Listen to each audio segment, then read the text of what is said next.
ลำดับต่อไปจะได้ฟังธรรมเทศนาเรื่องมาลัยมื่นฝากทุกคนนบมือสาธุและก็ตั้งใจฟังนำกันเด้อนะโมตัสสะภะคะวะโตอะระหะโตสัมมาสัมพุทธัสสะนะโมตัสสะภะคะวะโตอะระหะโตสัมมาสัมพุทธัสสะนะโมตัสสะภะคะวะโตอะระหะโตสัมมาสัมพุทธัสสะสุลานามหินิยังพุทธาเสทังนามิตวาสุขตาบัพพวังธรรมังสาธุสังขัญจานามิตวาสกาลาสานาปัสทังมาลายะนามาวัทังอาปาลามัทานังเวทาจินตังอาลาพีสัมมาสัทธโวดุลาสปุริสัททั้งหลายฟงมีปัญญาหากตั้งไว้เพื่อให้เป็นหิตาประโยชน์ส่วนนี้และส่วนหน้าดังจะได้วิสัสนาไปภายหน้าอาหังอันว่าผู้ฆ่าไว้แล้วยังพระพุทธเจ้าตนประเสริฐกว่าคนและเทวดาทั้งหลายนามีแต่ว่าฆ่าไว้แล้วธรรมังยังพระนาวโลกุตละธรรมเจ้าเก่าประการอันเกิดแต่หัวอกแห่งสัพพัญโยเจ้านามีแต่ว่าฆ่าไว้แล้วสังขังยังพระอริยะทรงตนทะลงจตุปริสุทธาศีลอันประเสริฐจากให้บังเกิดปาทาสัทธาแก่คนและเทวดาทั้งหลายสมถะด้วยอัญญแคบอติเตกาเลในกาละเมื่อหลวงแล้วยังมีมหาเทระเจ้าตนหนึ่งชื่อว่ามาลายะปากโตอันประกอบด้วยอภิญญาณอันประเสริฐก็อยู่ในบ้านอันหนึ่งชื่อว่ากามพาสนาคามเป็นทีโคจรยามนั้นมหาเทระเจ้าก็อยู่ในโลหะสนบทอันมีตามปนัยยทิพย์คือว่าลังกาทิพย์อันเป็นที่อยู่แห่งแก้วสามประการมหาเทระเจ้าตนนั้นได้ไปนำเอาข่าวสารแห่งสัตว์นรกทางหลายอันไปตกอยู่ในนรกที่นั้นมาบอกแก่ญาติกาแห่งสัตว์นรกทั้งหลายให้เขากระทำบุญหมายมีทานเป็นเขามหาเทระเจ้ากระทำช่วยให้สัตว์นรกได้มาเกิดในสวรรค์เทวโลกด้วยพละบุญอันพี่น้องหากได้ญาตินำส่งบุญไปหานั้นก็มีแลในวันหนึ่งมหาเทระเจ้าก็ไปบิณฑบาตเมื่อนั้นยังมีสายทุกข์ให้เข็นใจผู้หนึ่งได้กระทำเพียรอุปถากยังพ่อและแม่แห่งตนยามนั้นสายผู้นั้นก็ลงไปสู่สะพางน้ำเพื่อว่าจากสำละเนื้อตนจึงไปเห็นยังดอกนิลามนทั้งหลายหมายว่าได้8 ดอกสายผู้นั้น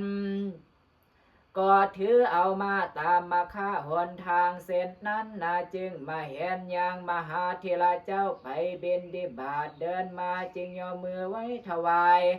ยังดอกไม้ให้เป็นทานด้วยใจหวานอันลำยิ่งเมื่อนั้นมหาเทระเจ้าก็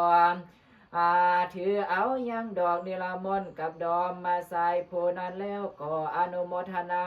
กล่าวเป็นนัยยะคาถาวาอุปาสกาดุลาอุปสก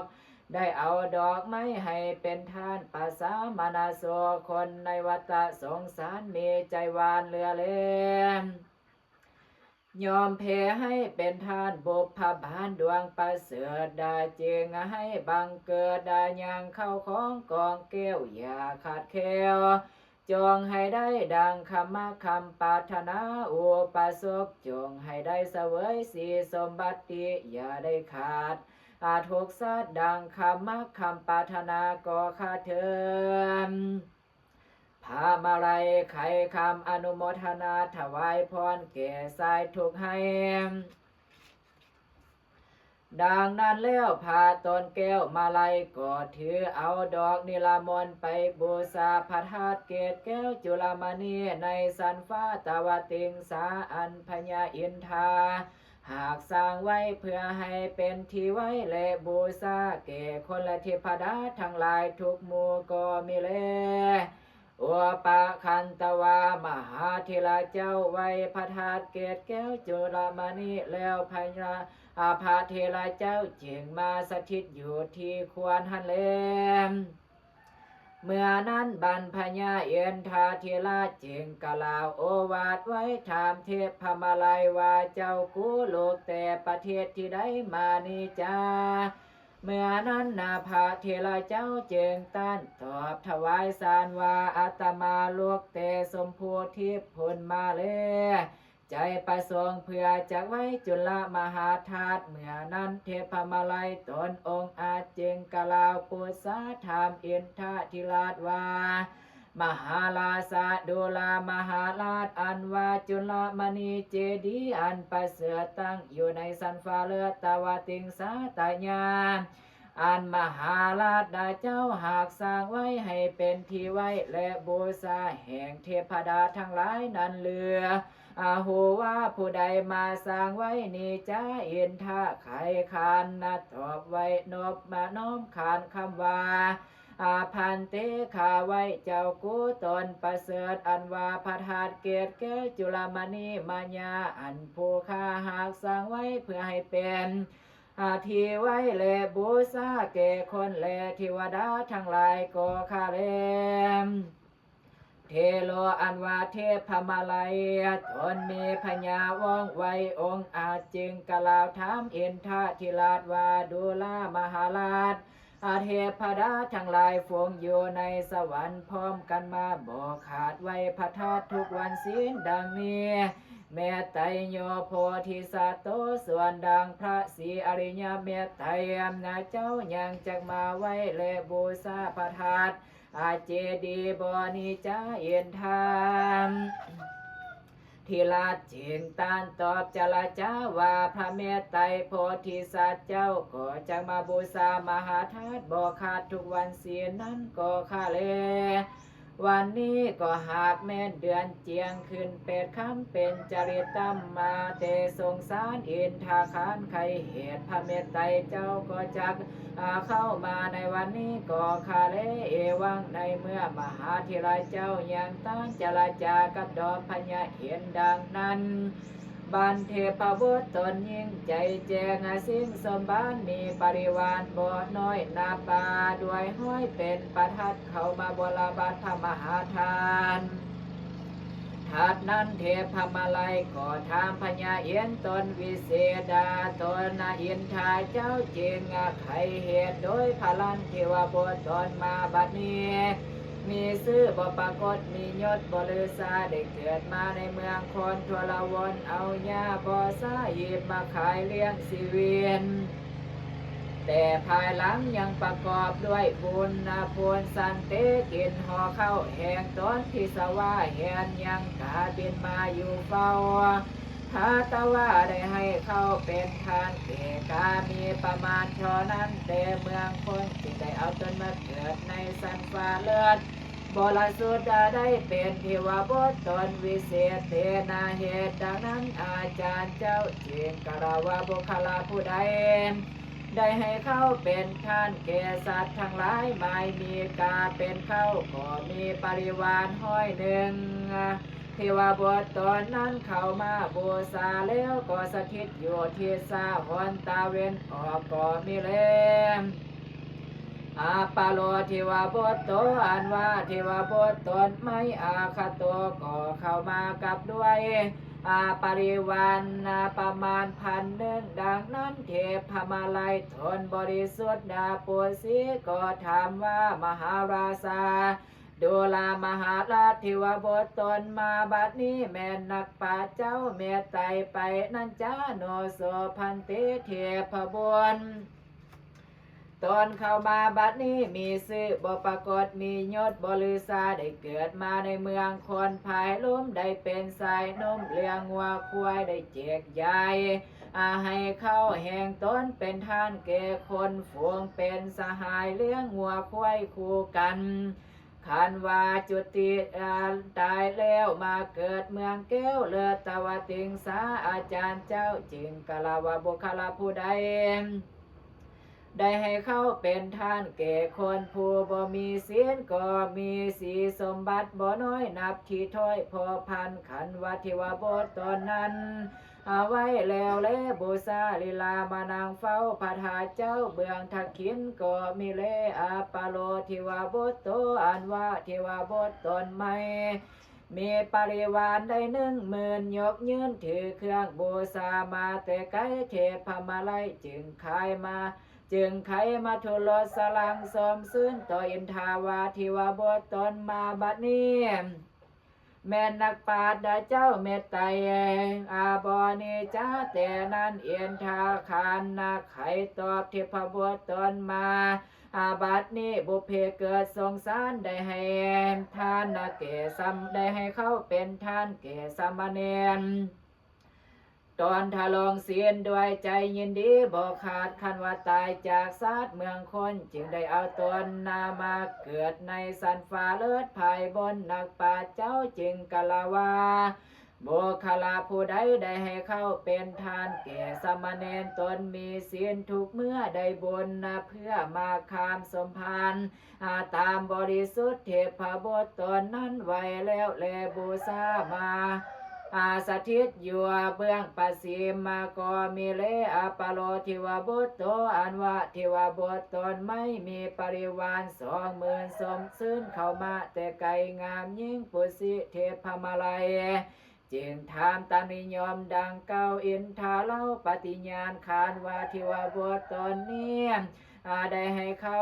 มาเป็นทานเก่เจ้าภิกขุตนทาลงจตุปาริสุทธาศีลใจใสสุดในมนุษย์เมืองคน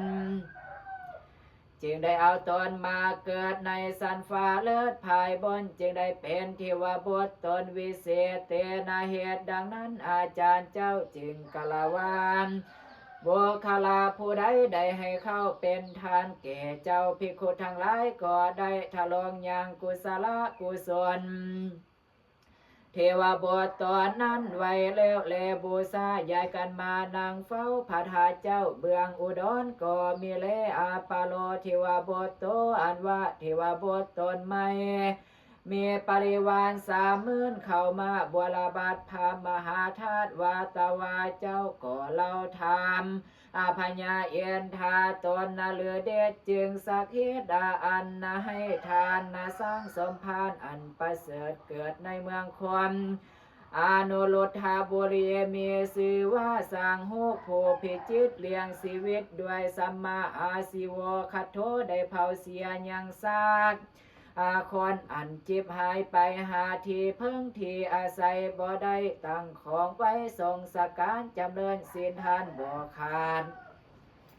ญาตินำไปหามมาเขาให้ได้เอาตนเมื่อเกิดในสวรรค์คันว่าได้สร้างบุญเท่านั้นแล้วได้มาสู่เมืองแก้วเลิศภายบนเทียโสทิวาบุตรโตอันว่าทิวาบุตรตนนั้นก็ลีลามาในเขตบูชาพระธาตุเกศแก้วจุลมณีแล้วเลมาสะพัดทัดเทพบุตรตนนามาก่อนปฐมมานั้นก็มีเลปาโลทิวาบุตรโตอันว่าทิวาบุตรตนไม่มีปริวาร40,000มือยกยืนถือเครื่องบูชาเสด็จมาเตไกเทพมาลัยก็ถามาดาในยะดังเก่าบันเอียนทาเจ้าฟ้าสวงสวรรค์ขานทันใจตนสลาดในสัตว์ก่อนนำมามหาฤตาลาคาโมวาสันโตมหาเศรษฐีโนได้เป็นมหาเศรษฐีใหญ่อยู่บ้านอันหนึ่งสิว่ามหาฤตาคามมาจำศีลตามทุกเมื่อบ่ได้เบื่อของทานหลายประการนาแสงสัมวันยาพัมปริคารให้เป็นทานมาเก็บพระมุนีอยู่เก้ากับทางสาวเจ้าตนประเสริฐจึงได้มาเกิดในสวรรค์คันวัทิวาบุตรตนนั้นมาแล้วก็บุรุษลีลามานางเฝ้าทัดเทพบุตรเจ้าตอนมาก้อนหัวทีก็มีเลอาปาโลทิวาบุตรโตอันว่าทิวาบุตรตนไม่มีปริวาร50,000สมซื่นเข้ามาอรหันตามตอนลำยิ่งจึงปฏิสถานสุราธิปโนโสพันเตคาไว้เจ้ากัวในสมภูเทียม เมืองมนุษย์ที่พระบทตนนี้เป็นเจ้ากษัตริย์ตนหนึ่งชื่อว่าสทธาเตสามหาราชตนองค์อาจในลังกาหนองพญาพญาทุทาคามณีมีใจในสารณคมสามคือพระพุทธเจ้าพระธรรมเจ้าและพระสังฆเจ้าอาคาลโวเขารอบย้ำแยงหักษาศีลห้าเป็นนิจการบ่ขาดสายใหญ่เข้าของให้เป็นทานขานว่าตายจากสงสารกำเนิดได้มาเกิดในสันฟ้าเลิศตาวาติงสาทิวาบทตนนั้นมาไว้แล้วเลบูชาถอยหลังมานั่งเฝ้าทัดเทพบุตรเจ้าตนมาก่อนหัวทีก็มีเลปาโลทิวาบทโตอันว่าทิวาบทตนไม่มีปริวาน60,000มาเข้ามาเพื่อจะบูชาพระมหาธาตุเทพมาลัยจึงยืนถ้อยคำมาถามตามนิยมดังเก้าเอ็นทาเล่าถวายสารวัทิวาบทตนนี้เกิดในเมืองคนแต่ก่อนได้เป็นเจ้ากษัตริย์ตนหนึ่งชื่อว่าพญาอภัยได้ให้ทานปัจจัย4ประการมวลมากอย่างเราได้โอปาทาแก้ว3ประการนาบ่ขาดสร้างพระธาตุเลเจดีย์ปลูกไม้4มหาโพธิ์ใจแจ้งสดใสงามบนหลังตามนำฮอดจึงได้มาเกิดยอดฟ้าเลิศภายบนนาทิวบทตอนนั้นไว้แล้วเลบูชาลีลามานางเฝ้าทัดเทพบุตรเจ้าตนมาก้อนหัวทีก็มีเลปาโลทิวาบทโตอันว่าทิวาบทตนไม่อาคันตวาเสด็จมาบัวลบัดพระมหาธาตุอาสาตาปริวาเรหิสัตถิงกับด้วยปริวัน70,000มือยกยืนถือเครื่องบูชาถือเครื่องคันธาเทสวาอรหันตาตนหรือเดชธรรมหาเหตุอาศัยอินทาไข่กำเนิดบุพเพเกิดเมืองคนแต่เก้าได้เป็นเจ้าสมณเณรตนหนึ่งบริสุทธิ์พุทธาสาคารวะเขารอบยามแย้งคำสอนพระพุทธเจ้าโทคำเศร้ากระทำเพียรใจเสถียรอดยากอุปถาครูบาอาจารย์ด้วยน้ำอุ่นน้ำเย็นบ่ขาดปตาดกวดยัวเครื่องบูชาตามไต้จึงได้มาเกิดภายบนเทวบทตนนั้นบูชาในเทศาทั้ง8ด้านแล้วเวทพิจิตมาสถิตอยู่ลำดับหมู่ปฐมมานั้นก็มีแล้วปาโลทิวาบทโตอันว่าทิวาบทตนไม่มีปริวาร80,000มือยกยืนเลื่อนภายหลังใหญ่ยังมาบอกขาดถือทุงกระดาษและทุงใสเทสวาเทพมาลัยเหลียวเห็นเป็นอันยิ่งจริงถามนัยยะดังเก่าเห็นแจ้งเจ้าเราสมบ้านสกโกคานขาไว้ศาสตร์ก่อนได้ไปคว้าขอทานถูกคำเศร้าจึงเห็นเจ้าพิคัวไปเบนดิบาทยืนอยู่ใกล้อาวาสแห่งท่านผู้เอื้อมเราถอยเงื่อนคำจาวาดูลาเจ้าทั้งหลายเอ้ยจงพากันเอาเข้ามาใส่บาตรปราสาทด้วยศรัทธาข้าขออนุโมทนาบนดอมเจ้าผู้ข้าให้เข้าเป็นทานบนสมภารสู่สักไว้สายทุกให้ได้มาเกิดเมืองสวรรค์ขันว่าเทวบุตรตนนั้นบูชาแล้วก็ลีลามานางเฝ้าทัดเทวบุตรเจ้าตนมาก่อนปฐมมานั้นก็มีแล้วปาโลทิวาบทโตอันว่าทิวาบทตนไม่อาคันตวะก่อเข้ามามีปริวาร90,000นาซอยซื่นโสภา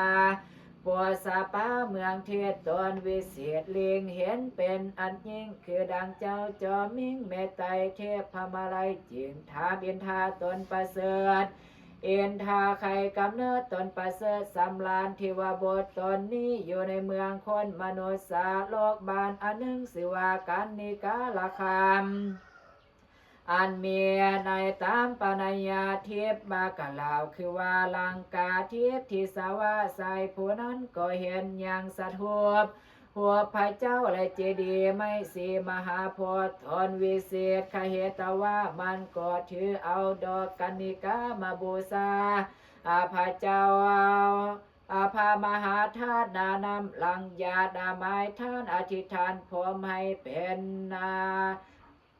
ดอกดวงดอกไม้มาถวายไว้บูชาอธิษฐานตาทั้งคู่ให้เป็นปฏิบหัวทั้งสองอธิษฐานปากให้เป็นมาปะทุบอันควรนาหอมสังหอมใจจากโทษบอกกิวโกดโกธาบนนาลังสักมาได้เกิดเมืองฟ้าเลือตุสิดาเทวาบตอนนั้นมาไว้พระธาตุเกศแก้วจุลามณีแล้วเลบูซาถอยหลังมานั่งเฝ้าทัดเทพบุตรเจ้าตนมาก่อนหัวทีก็มีเลอาปาโลทิวาบทโตอันวะทิวาบทตนไม่อาคาโตก็เข้ามาทาสะปริวาเรหิสัตทิงกับด้วยบริวารประมาณ100,000เพื่อจักไว้เลบูซาอรหันตาตนวิเศษธรรมหาเหตุอาศัยแม่นักป่าเจ้าเมตไตรโพธิสัตว์นานั้นบอนิจาสุลาทีโปลาซาพญาอินทาตนสราชอาภิวาตานจราจาทิวาบทตนมาบัดนี้มีซื้อบปรากฏมียศบลือสาเกิดมาเป็นคนทุกให้อยู่บ้านอันหนึ่งสิวาอานุรุทธบุรีมีปกติไปนำมาเอามายังหยาและต้องมาขายเลี้ยงชีวิตทุกคำเศร้าบ่ขาดสายผัวนั้นไปอาบน้ำผู้เดียวเลียวหลังมาเห็นเป็นกองทรายงามยิ่งมีวันนะเพียงสิเงินเลี้ยง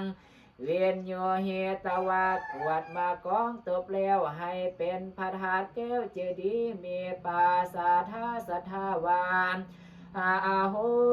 น้อยพระเจติยาสายกูโหมนี้มีวันนะใสสุดโดดจะดังแก้วพิทุนดวงประเสริฐขอให้ได้เมื่อเกิดเมืองสวรรค์วันทามิข้าก็ไว้แล้วเลบูชาหลายประการกับทางกายาวาจีมโนทวาร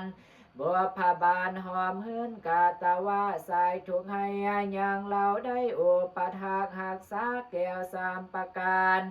สร้างสมภารเท่านั้นในบุพศาสตร์เมืองคนจึงได้เอาตนมาเกิดในสันฟ้าเลือตุสิตาอาโสทิวาบุตโตมันว่าทิวาบุตรตนนั้นไว้แล้วเลบูชาถอยหลังมานั่งเฝ้าทัดเทพบุตรเจ้าตนมาก่อนหัวทีก็มีเลมาลายาวันนานากิญาจายังเทพมาลัยทิละเจ้าตอนวิเศษเสด็จเมื่อไว้พระธาตุเกศแก้วจุลมณีอันมีในเมืองอาตาวเติงสาเป็นเข้ามหาเทระเจ้าก็สถิตอยู่ที่ควรนั้นก็มีเลมปาฐมมาลายาวันนานานิธิตาก็เสด็จบริบูรณ์สมควรเท่านี้ก่อนเลย